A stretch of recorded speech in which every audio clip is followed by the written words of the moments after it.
internetdə bir səhifəyə giririk, hər hansı bir məhsula baxırıq. Lakin bir müddət sonra baxdığımız məhsulun reklamları qarşımıza çıxır və bəzən də bu bizi bezdirir. Bunun qarşısını almaq üçün nə etmək lazımdır? Əvvəl onu deyim ki, bunun əsas səbəbi səhifədə gəzinərkən və ya qeydiyyatdan keçərkən bilərəkdən və yaxud bilməyərəkdən onların reklamının təklifini qəbul etməmizdir. Beləliklə qəbul etdikdən sonra səni hərəkətlərini və nə ilə maraqlandıqlarını öyrənirlər.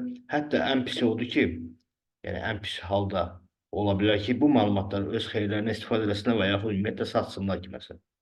Bunun qarşısını almaq üçün Google-da məsələn girmişəm mən.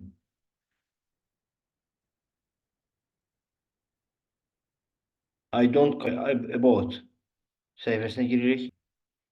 Ekrana gələn səhifədə ilk gələn səhifəni seçirik. Beləliklə, burada olan ustanovit düyməsini vururuq. Bundan sonra həmin reklamlardan biz xilas oluruq.